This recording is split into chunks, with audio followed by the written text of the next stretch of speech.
ورحمۃ اللہ وبرکاتہ۔ بسم اللہ الرحمن الرحیم۔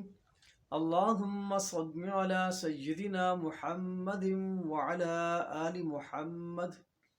لاکھوں کروڑوں درود حضرت محمد صلی اللہ علیہ وآلہ وسلم کی ذات اقدس پر اور آپ کی آل پر۔ میں ہوں آپ کا میزبان حکیم حافظ نور الامین، چینل امین دواخانہ پر خوش آمدید کہتا ہوں۔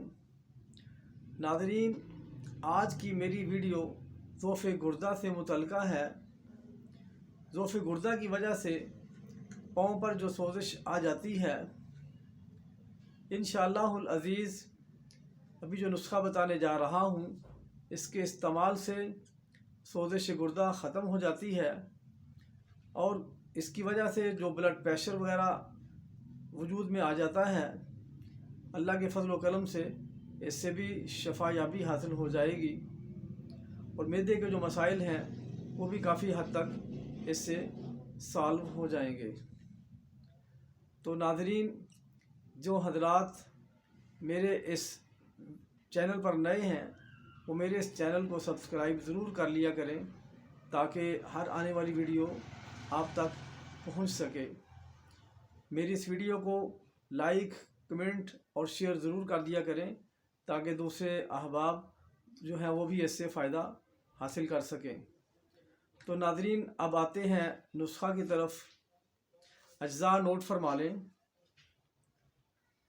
بھکھڑا 50 گرام، اناردانہ 30 گرام، زیرہ سفید 30 گرام، مکو دانہ 30 گرام، ہلدی 30 گرام، ریوند خطائی 40 گرام، مغز خربوزہ 40 گرام، اور لوبیا سفید 40 گرام۔ اب آپ نے یہ دوا کیسے استعمال کرنی ہے، اس کی ترکیب بھی آپ کو بتائی دیتا ہوں۔ سب سے پہلے آپ نے ایسا کرنا ہے کہ بھکھڑا اور